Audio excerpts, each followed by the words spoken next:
Hello everyone, I'm Sonam Sandhu from IELTS Made Easy, and in this video I'll be sharing 3 most important tips for clearing the IELTS speaking module, and that too on your very first attempt. Trust me guys, it is possible. It is all about following the right strategies. आप कुछ भी random follow करोगे तो score नहीं आएगा. You just need to know कि क्या चीज़ follow करनी है, किन टेक्निक से आपका स्कोर आएगा. और ट्रस्ट मी, मैं भी आप ही के लेवल पे थी.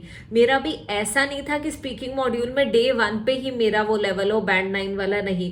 फर्स्ट अटेम्प्ट जब मैंने आइल्स स्पीकिंग का दिया था, आइल्स एग्जाम का दिया था, तो I scored band 7 in IELTS speaking. उसके बाद बैंड 7.5 आए, उसके बाद डायरेक्टली बैंड 9 आए, और बैंड 9 के बाद दोबारा से एक फॉल आया, और जब मेरे आए बैंड 8.5. सो मैं नहीं कहती कि मेरा बैंड 9 वाला लेवल है, बट आई बिलीव 8.5 वाला लेवल तो जरूर है. But the time I scored band 9, तो वो मैंने क्या करा था, आई वॉज वेरी कॉन्फिडेंट.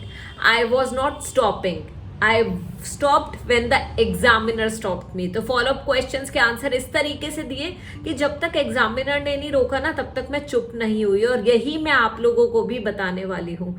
तो before we begin the video, मैं आपको एक चीज जरूर बता देती हूँ कि इन 3 टिप्स में से एक टिप ऐसी है जिसकी हेल्प से आप किसी भी क्यू कार्ड आंसर को इजीली एक्सपैंड कर सकते हो. So let's get started with the video.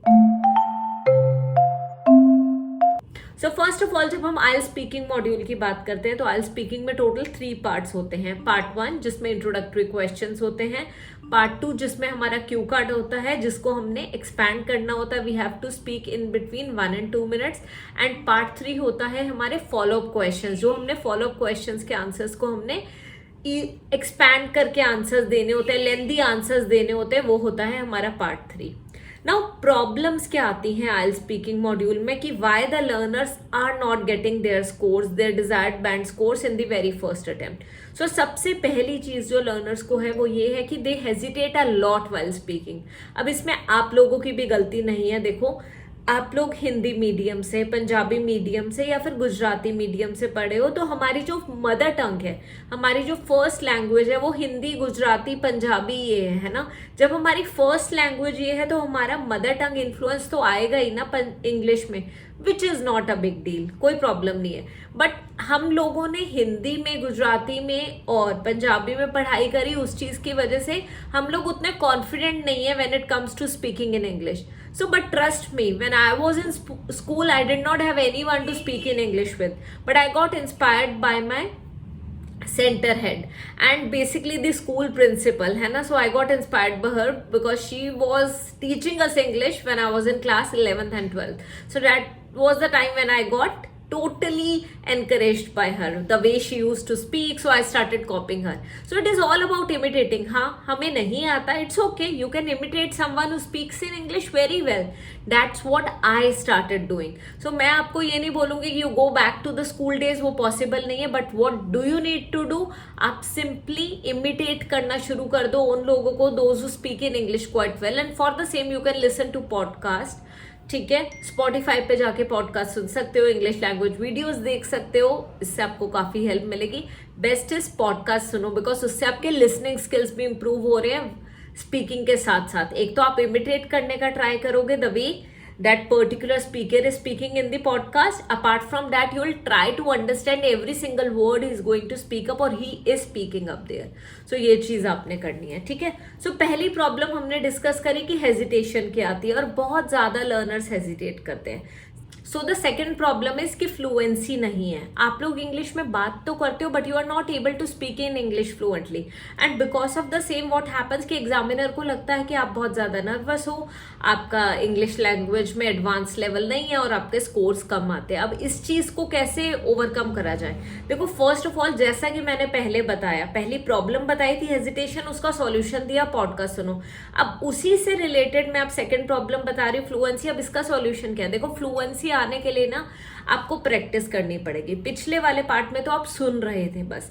अब आपने क्या करना है, you have to incorporate English speaking in the daily conversation. So whenever you are speaking in English, आपने क्या करना है, you just have to speak in English throughout the day.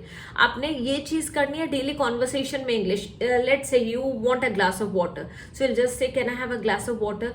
I know many of you or maybe some of your family members do not understand English. It's okay.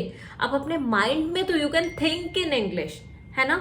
और you can speak in English with at least your siblings, with your cousins, with your friends. That's what you can do. You should have 2 to 3 partners with whom you can speak in English with. So please find those 3 partners and start calling them on a daily basis. If not daily, alternate day पे उन्हें call करो. अगर 3 है तो day 1 पे first friend को, day 2 पे second friend को, डे 3 पे थर्ड फ्रेंड को. एंड प्लीज इस प्रैक्टिस को अडॉप्ट कर लो. बहुत ज्यादा हेल्प मिलेगी आपको अपनी फ्लुएंसी को इम्प्रूव करने में. Trust me, I have 2-3 friends and with them I speak in English. Not every time, I would say 70% of the times when I'm speaking in English, when I'm talking to them, I speak in English. So Harshal से जब मैं बात करती हूँ, she stays in Pune and whenever we speak with each other, I prefer speaking in English 50% of the time. ऐसे ही आकृति मेरी एक फ्रेंड है, उसके साथ भी ऐसा ही है. तो that's what we do. तो आपका सर्कल ही ऐसा बन जाता है. आप जितना बात करोगे उतनी इंप्रूवमेंट होगी. एंड इवन बहुत बाकी सारी बातें तो छोड़ो यार, रविंदर सर को आप जानते हो ना, तो he is my husband for those who do not know. Okay, so he speaks in Punjabi with me. When we started dating, that was the time he used to speak in Hindi with me. So he changed later on and he started speaking in Punjabi with me. But he started speaking in Punjabi. मैंने अपना English का रखा कि मैं English या हिंदी में उनसे बात करती हूँ. So I made it a point, I'm going to speak in either Hindi or in English. And with Summer as well, I speak in English most of the times, at times in Hindi. So यार ये चीज आप adopt करो ना. जिन लोगों के साथ English में बात कर सकते हो उनके साथ तो करो. ट्रस्ट मी, आपको हफ्ते में ही डिफरेंस दिखने लग जाएगा. आपकी फ्लुएंसी बहुत ज्यादा इंप्रूव होगी. And please start speaking in English, start recording yourself. बहुत ज्यादा हेल्प मिलेगी. सो इसी के साथ एक बोनस टिप जो मैं आपको दे रही हूँ वो है स्टार्ट रिकॉर्डिंग योरसेल्फ. जब आप कोई भी क्यू का टॉपिक लेते हो उसको रिकॉर्ड करो और उस रिकॉर्डिंग को सुनो और देखो आपने कैसा बोला. फिर उसको री रिकॉर्ड करो, जो भी मिस्टेक्स आपकी हुई, फिर देखो कि कैसा बोला. This is what you have to do and it is going to help you a lot. ठीक है. Now coming to the third problem ये है कि आंसर्स आप इलेबोरेट नहीं कर पाते. क्यू कार्ड का आंसर आप लेंदी नहीं दे पाते. तो आपको क्या करना है इस चीज में? फर्स्ट ऑफ ऑल, किसी भी क्यू कार्ड को 1 मिनट में कैसे प्लान करना है, कैसे प्रिपेयर करना है, उसके लिए मैं आपके साथ एक वीडियो का लिंक अब शेयर करूँ. वो जरूर देख लेना. उस वीडियो को काफी सारे व्यूअर्स ने देखा है, काफी अप्रिशिएट करा है. तो you go and check that, you will get to know कि कैसे प्रिपेयर करना है. सेकेंडली, हर एक क्यू कार्ड का आंसर प्रिपेयर करने की जरूरत नहीं है. अगर आपने पर्सन रिलेटेड टॉपिक के ऊपर आंसर प्रिपेयर कर लिया तो आप किसी भी पर्सन रिलेटेड क्यू कार्ड के ऊपर आंसर कर सकते हो. Always start the cue card answer like such. Well, I have met many persons in my life but this is the most, है ना, आपने जो भी बोलना, this is the most humble person I have met in my life. So उसके बाद आप उस एक्सप्लेन करो. ठीक है. सो आपने आगे एक्सप्लेन करना शुरू करा. टेल अबाउट द पर्सन की क्या है. 2-3 एग्जाम्पल्स दो कि कुछ ऐसे इंस्टेंसेस हुए जिसमें मुझे लगा कि वो बहुत हम्बल है. For example, I had a word with La Pino'z के कोई मास्टर फ्रेंचाइजी के ओनर से बात हुई. जो उनके वहां पे स्टाफ मेंबर्स हैं वो एक्चुअली डाउन टू अर्थ नहीं थे, वो उतने हम्बल नहीं थे. But when I had a word with him regarding some complaint of mine, he was so humble, so down to earth. That's what. So आप कुछ ऐसे एग्जाम्पल दे सकते हो, है ना, कोट कर सकते हो. आई was not expecting this from a person who has somewhere around 50 outlets across India. So you can explain this.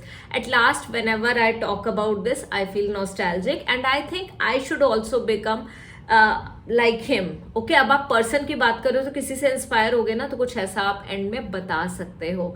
And don't worry guys, एक बहुत अच्छी वीडियो आने वाली है, 7 words to score 7+ band in IELTS speaking. Content prepare हो चुका है and I am going to come up with that video very soon. तो अभी तो ये बात हुई क्यू कार्ड आंसर की और मैंने बताया कि कोई भी टॉपिक आ जाए सारे मत प्रिपेयर करो ना. अगर 70 क्यू कार्ड्स हैं तो खाली 15 क्यू कार्ड्स प्रिपेयर करो. वो 15 जो होंगे ना, वो बाकी के जो हमारे 55 है उनसे काफी रिलेटेड होंगे और आपको सारे आंसर्स प्रिपेयर नहीं करने पड़ेंगे. ठीक है.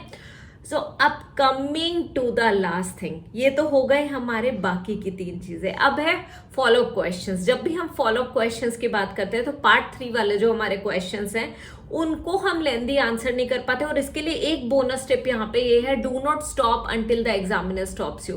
सो आपको तब तक बोलते रहना है जब तक एग्जामिनर नहीं आपको बोले कि चुप हो जाओ। That's what you have to do. So keep speaking until the examiner stops you. Now यहाँ पे आपने बस एक मेथड यूज करना है। सबसे पहले क्वेश्चन को पैराफ्रेज करो, जो क्वेश्चन है, उसके बाद उसको एक्सप्लेन करो, उसका एग्जाम्पल दो और एंड में कंक्लूड करो। अगर आप ये मेथड यूज करोगे PEEC, तो आप कभी भी किसी भी फॉलो क्वेश्चन के आंसर में कहीं पे भी आपको प्रॉब्लम आ ही नहीं सकती है। तो ये थी मेरी वो 3 मोस्ट इंपॉर्टेंट टिप्स जिसकी वजह से आप अब नेक्स्ट अटेम्प्ट जब भी देने वाले हो आइल्स स्पीकिंग का फेल नहीं होगे, दैट्स फॉर श्योर। एंड अगर आपको लगता है you need some speaking partner, you need someone to help you in telling your mistakes, what all mistakes you are committing while speaking in English, so that I can guide you. You can simply contact us on the numbers given below and you will get to know कि कैसे आपको help मिल सकती है, कैसे you can improve your IELTS speaking as well as writing module. Thank you so much for joining me today. I'm going to see you in the next video of mine. Until then, bye bye and sat shri akal.